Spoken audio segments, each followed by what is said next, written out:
l'époque des hypervitesses, de plein de choses à faire et des retards parfois. Avancer. Tu dois travailler. Ordre et désordre. Je dirais... Sous tension. Connecté. Paradoxal. Je la trouve chamboulée. Prometteuse. Angoissante. Anxiogène. Superficielle. Singulière. Je dirais qu'elle est éreintante. Positif. Complexe. Vous écoutez Craquer l'époque, le podcast des imaginaires politiques. Bonjour à toutes et à tous et bienvenue dans ce nouvel épisode de Craquer l'époque, le podcast des imaginaires politiques. Aujourd'hui, nous retrouvons la philosophe Stéphanie Rosa autour de son travail sur l'héritage intellectuel des Lumières, sur comment les débats qui ont accompagné l'expérience de la Révolution française ont travaillé l'affirmation d'une politique progressiste de gauche. Stéphanie Rosa, bonjour. Bonjour. Alors, vous avez écrit de nombreux livres. En 2020, La gauche contre les Lumières aux éditions Fayard. Vous avez également écrit Lumière de la gauche aux éditions de la Sorbonne en 2022. Enfin, plus récemment, en 2024, vous avez fait paraître au PUF Marx contre les GAFAM. Alors, je dois le dire, je l'ai déjà dit la semaine dernière, mais je le redis encore cette semaine, je trouve votre travail absolument impressionnant et nécessaire dans une époque pour le moins confuse intellectuellement, comme si nos prises théoriques avec le monde avaient tendance à se dérober à nous. Stéphanie Rosa, comment faites-vous, pour ne pas sombrer dans la confusion dans une époque aussi accélérée où se côtoient des poussées réactives d'un côté, une montée vertigineuse des irrationalités et aussi, bien sûr, des violences guerrières qui obligent bien souvent à des positions très campistes? Moi, je suis un peu comme Jean Jaurès. Je reste attachée à l'héritage des Lumières et de la Révolution, et c'est un peu ma boussole. Non pas évidemment que toutes les réponses soient dans cet héritage, pas du tout. Mais je trouve que ça aide à rester, à s'orienter dans les questions qui nous traversent, dans les luttes antiracistes, contre l'antisémitisme, contre les discriminations sexistes, etc. La boussole de l'universalisme, elle me guide, et puis la boussole progressiste aussi. C'est-à-dire que, contrairement à peut-être certains à gauche qui sombrent, à mon avis, un peu trop dans la collapsologie, qui ont l'impression que le progrès technologique mène l'humanité à la catastrophe absolue et tout, moi, je continue de penser que le réel est plus dialectique que ça. Il y a certains aspects qui continuent de progresser dans notre société malgré tous ces travers et malgré les dangers qui nous menacent et que je nie pas. Et ça m'aide à garder espoir parce que l'humanité continue malgré tout. Le génie humain, il reste à l'œuvre. On continue de trouver des nouvelles solutions à des problèmes. La médecine continue de progresser. La grande pauvreté a quand même beaucoup reculé ces 30 dernières années dans le monde. Et donc, on a quand même des raisons d'espérer. Ça veut pas dire qu'il faut... c'est pas un optimisme béat, mais vous savez, la philosophie des Lumières, c'est pas un optimisme béat, pas du tout. Les philosophes des Lumières, c'était des combattants qui n'ont pas cessé de se battre pour le progrès. Donc, c'était pas quelque chose pour eux qui allait arriver inéluctablement. Et moi, je me situe un peu dans cette postérité-là. Et il y a une autre boussole qui est celle de la raison, celle de la rationalité. Bien sûr. Alors c'est vrai qui est d'autant plus importante aujourd'hui où on voit, alors c'est l'air très sympathique de cette façon-là parce qu'on pourrait y voir, c'est Armand Rosa qui parlait de ça, d'une quête de résonance, mais par exemple le succès de toutes sortes de pensées un peu irrationnelles, genre l'astrologie, des spiritualités qui cherchent finalement des formes de lien avec des choses qui les dépassent. Comment en fait on réhabite la raison d'un côté et puis de l'autre, on a vraiment à faire face à une montée des irrationalités qui pourrait être tout à fait inquiétante. Oui, alors c'est inquiétant, et puis c'est en fait Internet est une caisse de résonance terrible pour tous les discours complotistes, pour toutes les pensées alternatives, et ça va avec, à mon avis, l'absence d'horizon commun, c'est-à-dire que la crise de la gauche, elle est en partie responsable de ça, parce que dans des temps pas si anciens, on avait une espérance collective, le socialisme, etc., qui faisait que les gens avaient peut-être moins besoin aussi de se réfugier dans l'irrationalité. Et donc, on a une responsabilité, nous, collectivement, en tant que gens de gauche, en tant qu'intellectuels de gauche ou que militants.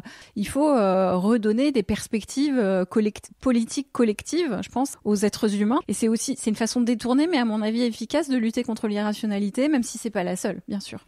La Révolution française a été pour la gauche à la fois un moment tout à fait fondateur, et un sujet de débat. Comment se distribuent les lignes de fracture autour de son héritage? Comment, par exemple, où situeriez-vous plutôt les lignes de fracture autour de son héritage? Alors, vous voulez dire à gauche ? Oui, à gauche, oui. À gauche. Alors, aujourd'hui, c'est un objet qui n'est plus tellement convoqué. On a un peu perdu, mais aussi parce que je pense qu'on a perdu un peu le sens de l'histoire à gauche. On est devenu très, les yeux rivés sur un présent immédiat. La seule référence historique qu'on convoque tout le temps, c'est les nazis et Hitler, en gros. Mais c'est vrai que des références positives, la Révolution française, mais même d'autres, un petit peu 1936, mais c'est vrai qu'on a un peu perdu de profondeur historique. Mais disons que historiquement, les socialistes au XIXe siècle, ils s'affrontaient autour beaucoup de l'héritage de Robespierre et de la Terreur, avec en gros les socialistes et les communistes qui se situaient dans une perspective de prolongement de cet héritage-là, qui voyaient dans la Constitution de 1793 une étape vers l'égalité, et la tendance anarchiste, où au contraire Robespierre a été vu comme celui qui a étouffé la révolution, réprimé les mouvements populaires, ce qui était en partie vrai, hein, et donc qui se plaçait plutôt dans la perspective, dans la postérité du mouvement sans culotte, de la sans-culotterie et des enragés. Donc il y avait des débats historiques autour de ces questions-là. La Révolution française a fait l'objet bien sûr de critiques provenant de camps politiques variés. Il y a bien sûr aussi la critique conservatrice, en premier lieu duquel on retrouve les écrits du philosophe ultra-conservateur anglais Edmund Burke. Quelle est cette critique conservatrice à l'époque et en quoi elle a encore du sens aujourd'hui? Est-ce que les conservateurs d'aujourd'hui, en fait, il y a encore cette filiation avec ce philosophe anglais? Alors, Burke n'est pas le plus conservateur, hein. C'est un libéral conservateur, mais... Alors pour moi, il me paraissait tellement conservateur. Mais il y a pire, il y a Joseph de Maistre. Joseph de Maistre qui considère carrément que la Révolution française, c'est une punition divine. Donc là, on est encore plus... voilà. Mais disons que le cœur de la critique de Burke contre les droits de l'homme, puisque c'est quand même quelqu'un qui ose, en 1790, condamner les droits de l'homme, c'est l'idée que l'homme avec un grand H n'existe pas, que c'est une abstraction, que la raison humaine qui s'arroge le droit de définir l'homme et de définir ses droits fondamentaux, elle est dans l'outrance, elle se prend pour Dieu, elle outrepasse complètement ses droits, et que ce qui existe, ce ne sont pas des hommes ou des humains avec fondamentalement égaux, avec des droits identiques, des droits fondamentaux. Hein. Ça ne veut pas dire qu'ils sont identiques en tout point, mais en fait, ils ont des droits fondamentaux identiques, mais qu'il existe des peuples avec une histoire particulière, des coutumes particulières, une hiérarchie particulière, des croyances particulières, et que à ces peuples, aucune législation uniforme ne peut s'appliquer. Que chaque peuple doit rester, au fond, et c'est là le cœur de son conservatisme, que chaque peuple doit rester dans la tradition de ses pères. Il ne doit pas du passé faire table rase, comme dirait l'Internationale, mais qui doit rester dans la continuité de son histoire. Et malheureusement, cette critique des droits de l'homme, qui a longtemps été l'apanage de la droite conservatrice, aujourd'hui on la retrouve dans une certaine gauche. C'est-à-dire qu'il y a effectivement des gens de gauche, dans la gauche radicale notamment, qui nous disent que les droits fondamentaux, c'est une invention occidentale et blanche, et que vouloir imposer les droits de l'homme occidentaux, de l'homme occidental plutôt, à d'autres sociétés, à d'autres cultures, à d'autres religions, c'est de l'impérialisme. On va travailler maintenant sur Marx et son analyse de la Révolution française, qu'il analyse aussi de façon ambivalente entre la libération qu'elle a insufflée un peu partout, une espèce d'énergie morale assez considérable, désir de liberté, pardon, que l'on va retrouver dans de nombreux lieux, et en même temps, quelle serait la critique que Marx va faire tout ce courant des Lumières, sur ce moment des Lumières? Marx, je crois qu'il y a eu un malentendu, parce que Marx, donc, il écrit sur la question juive. C'est en 1844, si je me trompe pas. C'est un texte extrêmement radical. Marx est jeune, hein. Il a pas 30 ans au moment où il écrit ce livre. Et est-ce qu'il a pas 30 ans? Il est né en 1818. Oui, il a pas 30 ans, c'est ça. Il a pas 30 ans au moment où il écrit le livre. Et c'est un texte où il veut se distinguer de notamment ses petits copains socialistes français qui sont dans l'adoration de Robespierre et de la Constitution de 93. Et donc il y va au bazooka. Mais en réalité, si vous lisez attentivement le texte, Marx ne dit pas que les droits de l'homme ne sont pas un progrès. Il dit que les droits politiques sont un progrès, sont un acheminement à l'émancipation. Simplement, il dit que les droits politiques sont insuffisants, que l'émancipation politique n'est pas l'émancipation humaine, c'est la distinction qu'il établit, et notamment, en fait, fondamentalement, à quoi il s'en prend aux droits de propriété. C'est-à-dire qu'il dit tous ces droits sont en partie vains si le droit de propriété est maintenu dans toute sa puissance, sans aucune limite, parce que du coup, avec une société où règne le droit de propriété, où règne richesse et pauvreté, exploiteur et exploité, il n'y a pas de réelle émancipation. C'est ça le cœur de la critique de Marx, si on résume vraiment à très gros traits. Et je pense que ça a été pris, on a oublié l'aspect qui est pourtant constant chez Marx jusqu'à sa mort, qui est que les droits démocratiques sont un progrès pour l'humanité, et alors que dans de nombreux textes, Marx dit que pour faire gagner le socialisme, la République et les droits démocratiques sont une étape indispensable. Il faut que le mouvement ouvrier puisse s'exprimer librement, il faut qu'il y ait des libertés d'opinion, liberté de réunion, liberté de parole, élections libres, pour que le mouvement socialiste progresse dans les sociétés. Donc voilà, je pense qu'il y a ce malentendu-là qu'il faut lever. non, les droits de l'homme ne sont pas critiqués par Marx de façon absolument radicale. C'est insuffisant. En fait, Marx se situe on en discutait la semaine dernière, dans cette perspective globale qui est celle de la gauche par rapport à l'héritage des Lumières et de la Révolution, ça n'est pas assez, il faut aller plus loin, mais il faut pas revenir en deçà. Faut aller plus loin, et justement, ça a été peut-être aussi, alors, le point de départ, c'est difficile de faire partir l'histoire à un point, mais l'émancipation des femmes, l'abolition de l'esclavage. Alors, vous analysez les contributions de plusieurs figures, notamment de Mary Wollstonecraft. En quoi, finalement, ce proto-féminisme pendant les Lumières, quel est son dispositif argumentatif à l'époque ? Alors, ce qui est frappant, c'est que, contrairement à ce que disent les conservateurs, mais ce que dit malgré tout aussi une certaine gauche, comme on disait tout à l'heure, les droits de l'homme n'ont pas du tout été perçus par les dominés comme quelque chose que les hommes blancs, les mâles blancs voulaient leur imposer. Wollstonecraft est vraiment un exemple, mais absolument éclatant, de proto-féministe, on parle pas encore de féministe à l'époque, mais de fait c'est ça, qui dit les droits de l'homme, excellent, elles valent aussi pour les femmes, et elle va très loin, elle dit aussi, elles valent aussi pour les esclaves des colonies. Donc il faut les étendre, il faut les généraliser. Mais elle n'est pas seule à penser ça. À la même époque, les esclaves de Saint-Domingue qui se révoltent en août 1791, c'est parce qu'ils ont entendu les nouvelles de France, parce qu'ils ont entendu parler de la Déclaration des droits de l'homme et parce qu'ils sentent que le moment est venu de réclamer leur part de ces droits. Et en réalité, dans les 2 siècles qui vont suivre, mais d'innombrables combattants contre l'esclavage, contre la colonisation, contre les inégalités hommes-femmes, vont se lever au nom de ces droits de l'homme. C'est-à-dire que leur portée émancipatrice, d'un point de vue historique, elle ne fait mais aucun doute. Et c'est quelque chose qui est important de rappeler aujourd'hui, où on les remet en cause comme des marques d'impérialisme. Mais les opprimés des 18e, 19e, 20e siècle, ils n'ont pas du tout perçu comme ça, au contraire.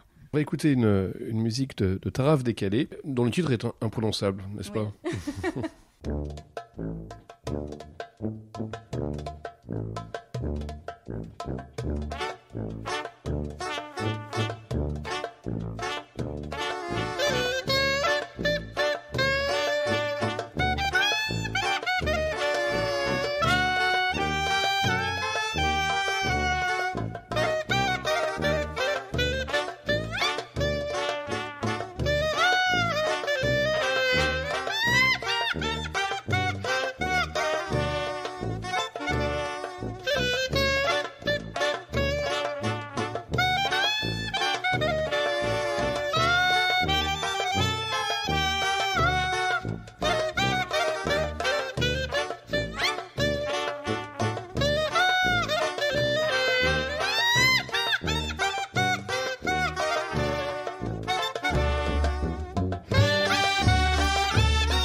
Alors Stéphanie Rosa, pourquoi ce choix de musique ? Ah bah ça c'est la culture klezmer, culture familiale, tout simplement. Pendant qu'on écoutait la musique, on discutait, et notamment de ce texte sur la question juive de Marx. Vous dites que c'est un texte à la fois très compliqué à comprendre et problématique. Oui, alors c'est un texte qui doit vraiment être remis dans le contexte de l'époque. Donc je disais tout à l'heure que Marx répondait, enfin en tout cas cherchait à quelque sorte à se distinguer de ses petits camarades socialistes français, pro-révolution française, mais il cherche aussi à répondre à Bruno Bauer, donc qui a écrit un texte avant lui sur l'émancipation des Juifs. Bruno Bauer se prononce contre l'émancipation politique des Juifs, ou plus exactement, il dit, pour avoir le droit d'être des citoyens à part entière, ils doivent d'abord se débarrasser de leurs préjugés religieux. Donc ils doivent abandonner leur judaïsme pour espérer pouvoir devenir des citoyens. Et Marx lui répond, et de ce point de vue-là, il lui répond quand même de façon progressiste en lui disant, bah non, l'émancipation religieuse ne doit pas être un préalable à l'émancipation politique, parce qu'en fait, l'émancipation politique n'est pas, comme on disait tout à l'heure, une émancipation humaine complète. Et donc, tant qu'il n'y a pas d'émancipation humaine complète, on ne peut pas attendre des gens qu'ils abandonnent leurs préjugés religieux.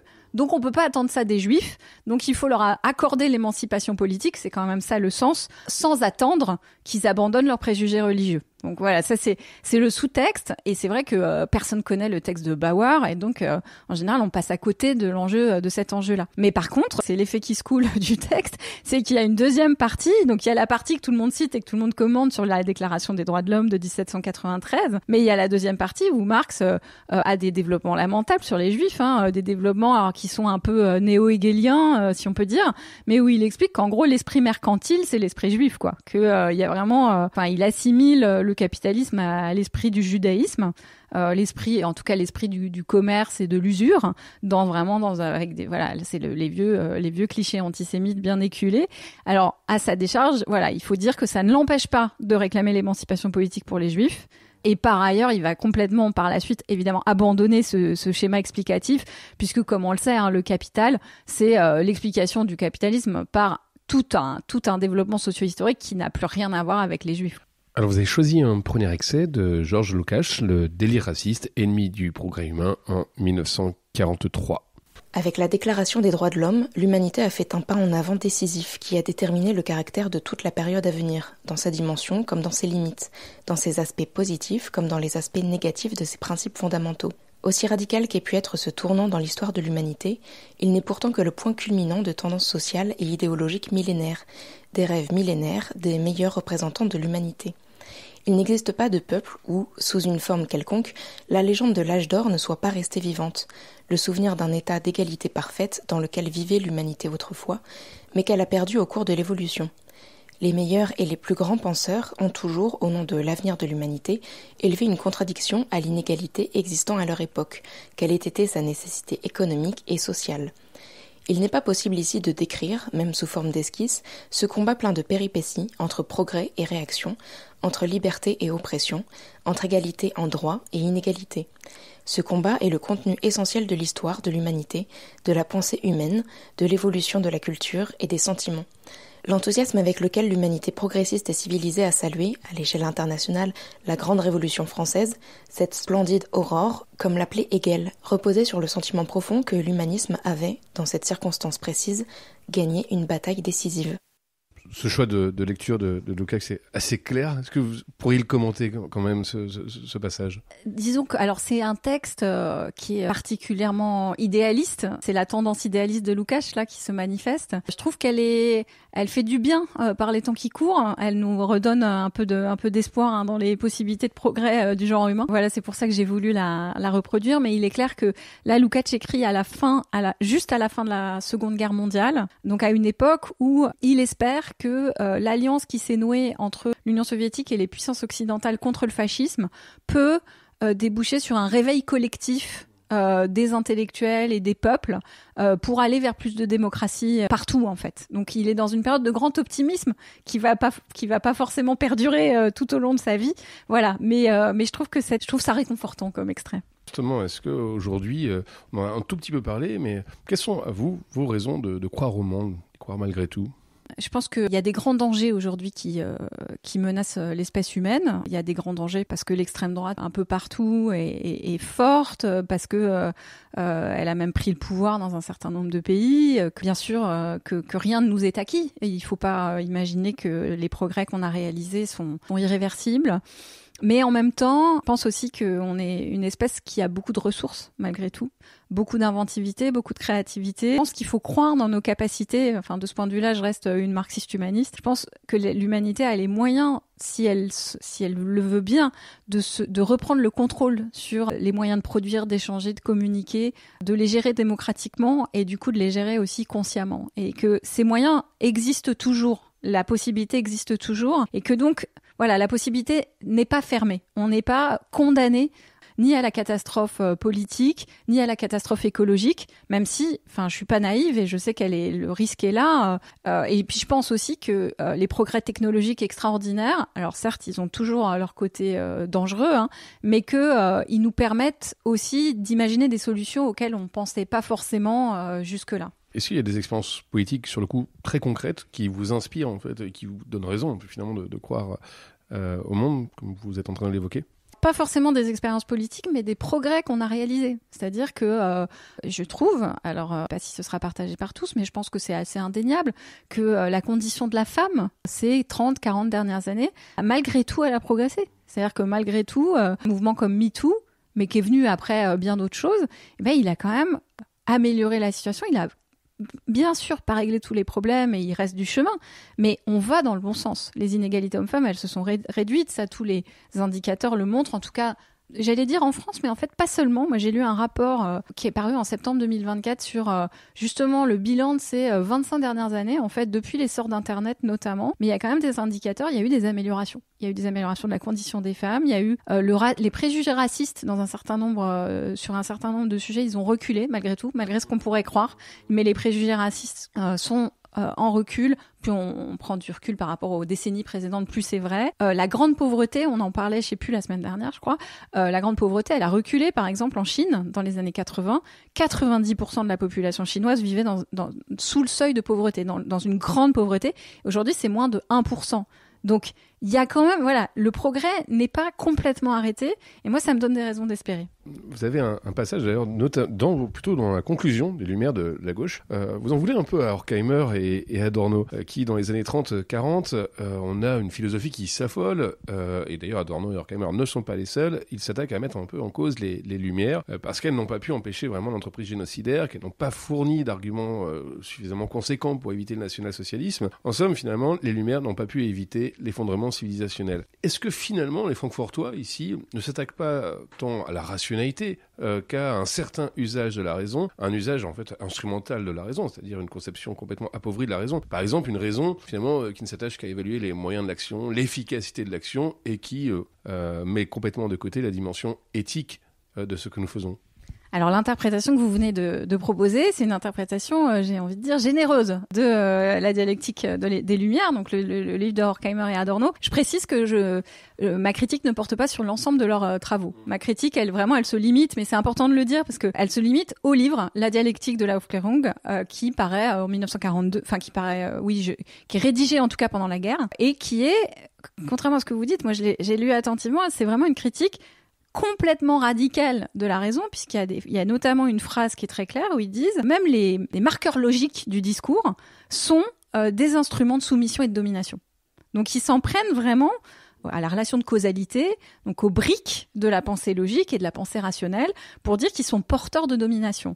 Et en fait, la dialectique de la raison, si on la regarde dans les détails, c'est une espèce d'hégélianisme inversé. C'est-à-dire qu'il y a vraiment un héritage de l'idéalisme allemand, où on rend la raison avec un grand R responsable des catastrophes politiques, mais la raison, enfin c'est complètement antimatérialiste de dire ça, la raison peut rien faire par elle-même. Il y a des forces politiques, il y a des batailles d'intérêts, il y a, moi je pense en tant que marxiste, il y a la lutte de classe, il y a tout un tas de facteurs qui expliquent la prise du pouvoir d'Hitler. Et c'est quand même paradoxal d'accuser la raison d'être responsable de la prise du pouvoir d'Hitler, alors que même que les nazis n'ont cessé de cracher leur haine des Lumières, de la Révolution française, qui n'ont cessé de dire qu'ils voulaient effacer 89, qu'ils voulaient effacer la Déclaration des droits de l'homme. Donc le nazisme est comme toute la Révolution conservatrice allemande d'ailleurs, est une déclaration de guerre à la tradition des Lumières et de la Révolution. Et Lukács montre dans un autre livre dont on n'a pas parlé, mais qui est La destruction de la raison, comment les nazis sont en fait les héritiers d'un courant de pensée irrationaliste qui prend ses racines dans la réaction contre la Révolution française, qui commence en 1789 et qui va se développer et enfler jusqu'à produire cette monstruosité qu'est le national-socialisme. Donc moi, je ferais une analyse complètement inverse de celle qu'Adorno et Horkheimer font avec Lukács de l'avènement du nazisme. Et je trouve qu'en accuser la raison, et paradoxalement d'ailleurs, ils sont d'accord avec Heidegger sur ce point. C'est-à-dire qu'à la fin de la guerre, c'est exactement ce que va dire Heidegger. Le nazisme, c'est de la faute des Lumières. Et en fait, lui, sa stratégie à lui, c'est de criminaliser la raison dans une perspective totalement conservatrice.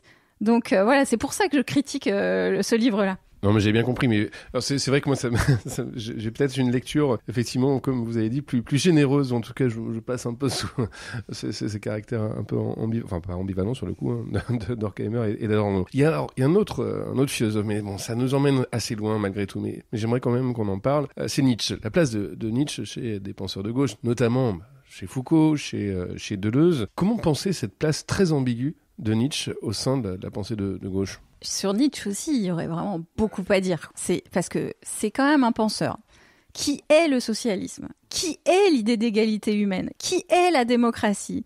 Qui s'est prononcé en faveur de l'esclavage de manière tout à fait ouverte, de manière tout à fait claire et à plusieurs reprises tout au long de sa vie, qui dit que il y a des êtres qui sont physiologiquement des esclaves, des faibles, des gens qui doivent être dominés, et des êtres qui sont physiologiquement des maîtres et qui doivent dominer et exploiter les autres.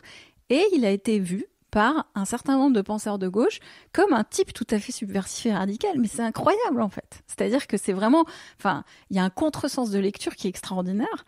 Alors, encore une fois, moi, sur ce plan-là, je suis pas sectaire. Je pense que on peut utiliser les auteurs qu'on veut, les concepts qu'on veut et qu'on en fait ce qu'on veut, à condition, et c'est une précaution qui n'a été respectée par personne, d'être au courant et de dire à ses lecteurs ce que les concepts et les arguments voulaient dire dans la pensée de leur auteur. C'est-à-dire qu'il faut commencer par dire que Nietzsche est un penseur antidémocratique, antisocialiste et esclavagiste. Après, on peut dire, voilà, mais moi, je fais autre chose des concepts nietzschéens. Mais cette précaution n'est prise par personne. Et en réalité, au fond, moi, je pense que il est quand même très, très difficile de faire des concepts nietzschéens un usage émancipateur, parce que Nietzsche fait partie des gens, et c'est la chose pour laquelle, d'ailleurs, Lukács, dans la destruction de la raison, en fait l'ennemi public numéro 1 des socialistes. C'est quelqu'un qui a rejeté le rationalisme avec violence dans toute la dernière partie de sa production, son élaboration théorique. Et c'est d'ailleurs ce rejet farouche du rationalisme, ce relativisme qu'on appelle le perspectivisme nietzschéen, qui est repris par Foucault dans les années 70. La façon dont Foucault se rapporte à Nietzsche, c'est passionnant, quoi, sur la question de cette critique de la rationalité qui a rimé aussi à la question des savoirs et du pouvoir. Comment vous analysez justement cette façon qu'a Foucault de se rapporter à des concepts nietzschéens? Je pense que Foucault était, je suis pas la seule à le penser, mais était un adversaire de la perspective socialiste. Il voulait remplacer l'espérance socialiste par une autre forme de militantisme, une autre forme de résistance au pouvoir qui est beaucoup plus individualiste et qui, au fond, comme il le dit lui-même, est pessimiste. C'est-à-dire que pour Foucault, il n'y a pas d'horizon de dépassement du capitalisme. Et ça, c'est quand même quelque chose qui est important à dire. Ça veut pas dire, je pense qu'il faut pas être, là aussi, il faut pas être sectaire. Je pense que les travaux de Foucault ont permis de braquer l'objectif et de changer le regard sur un certain nombre de dominations qui étaient jusque-là inaperçues et non traitées par la gauche.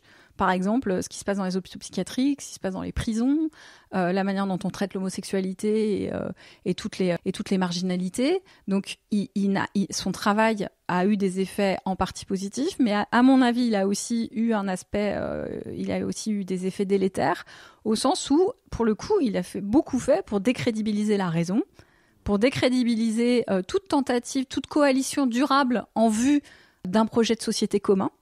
Il y a une discussion, un débat qui est très éclairant là-dessus, c'est le débat qu'il a avec Chomsky dans les années 70. Je crois que le débat, il a été publié, ça s'appelle « De la nature humaine », si je me trompe pas. Et Chomsky, qui est un anarchiste, mais en l'occurrence, il est vraiment le représentant de la tradition socialiste global face à Foucault, qui est un adversaire de la tradition socialiste et qui lui dit, de toute façon, toute tentative pour porter un projet collectif de changement de société, etc., ça va reconduire des vieilles dominations. Et donc, c'est pas désirable, en fait. Et donc, ce que Foucault nous propose, c'est de résister au pouvoir, à tous les pouvoirs. Il y a autre chose qui est quand même choquant, par parenthèse, c'est que pour Foucault, tout se vaut. C'est-à-dire que les écoles et les prisons, c'est la même chose. C'est grave de dire ça, et je pense que pour un progressiste, penser que l'école et la prison c'est pareil, c'est pas possible. Enfin, je veux dire voilà. Mais pour lui c'est pareil. Dans surveiller et punir, il y a plusieurs phrases où voilà, il dit les hôpitaux, les prisons, les casernes, tout ça c'est la même chose. C'est des instances de domination et d'assujettissement, et donc il faut lutter contre tout ça exactement sur le même mode quoi. Donc je pense que c'est d'un point de vue socialiste, c'est problématique. Alors c'est vrai que moi j'y trouve beaucoup d'inspiration chez Foucault, et notamment peut-être aussi une certaine énergie, parce que derrière il y a aussi cette idée d'une émancipation de pratique de liberté en tout cas qui se pense quasi quotidiennement, donc, c'est-à-dire comment en fait j'emploie de l'énergie, alors sur le coup c'est peut-être un peu individualiste, c'est vrai, mais j'emploie de l'énergie pour essayer de desserrer en fait des contraintes normatives dans lesquelles je suis placé. Et donc il y a quelque chose en fait dans cette qui n'est pas que de l'ordre de la résistance, qui est aussi de l'ordre de la création, s'inventer des pratiques de liberté. Oui, mais la question, c'est celle du critère. C'est-à-dire que si chacun, parce que à partir du moment où chacun peut voir la domination et l'assujettissement où il le souhaite. Alors chez certains, ce sera peut-être à juste titre, mais chez d'autres, il faut des critères entre ce qui est légitime, ce qui fait partie des règles de la vie sociale, qui sont nécessaires, et puis les règles qui font partie, qui sont pas légitimes parce qu'elles traduisent l'exploitation économique ou la domination politique ou la domination sexiste ou tout ce qu'on veut. Et s'il n'y a pas de critères, si l'individu est souverain et qui peut décider tout seul de ce qui est légitime ou pas, en fait, ça rend la vie sociale impossible au bout d'un moment. Bon, c'est un des points, effectivement, de grands conflits entre les Foucaldiens et les marxistes. On arrive bientôt au terme de notre épisode. C'est une tradition dans Craquer l'époque, c'est qu'on demande tout le temps à nos invités ce qu'ils vont faire demain, au sens, évidemment, comment vous allez continuer pour lutter, justement, pour une gauche progressiste. Alors, j'ai un projet de livre auquel j'ai commencé à travailler. J'ai deux projets, en fait. J'ai un projet avec un ami et collègue iranien sur le XXe siècle iranien. Donc, on est en train de travailler sur ce que l'Iran, au début du XXe siècle, c'est la première révolution constitutionnaliste inspirée de la Révolution française en partie. Et puis, à la fin du XXe siècle, c'est la révolution des mollahs avec toutes les conséquences dramatiques qu'on connaît. Et donc, on a voulu comprendre comment on passe de l'une à l'autre, quelle est l'évolution politique de l'Iran, quel est le rôle d'une gauche qui, justement, un peu comme la gauche aujourd'hui, a trahi l'universalisme et l'héritage des Lumières pour se mettre avec les mollahs dans les années 70. Donc il y a vraiment des résonances avec certains aspects de la situation politique actuelle.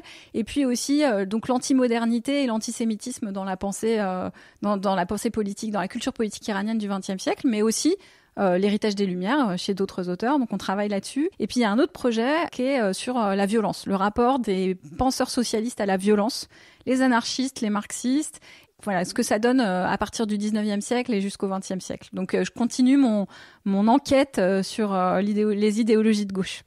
Passionnant, donc on vous réinvitera quand Merci. ces projets aboutiront. Merci beaucoup Stéphanie Rosa. Merci. Craquer l'époque est un podcast produit par Radio Radio, en partenariat avec Collatéral, la Gaîté Lyrique, les Chants Libres et le service culturel de Rennes 2. Cet épisode a été réalisé par Romain Huette. Rendez-vous la semaine prochaine avec un nouvel invité pour questionner l'époque dans laquelle nous nous trouvons.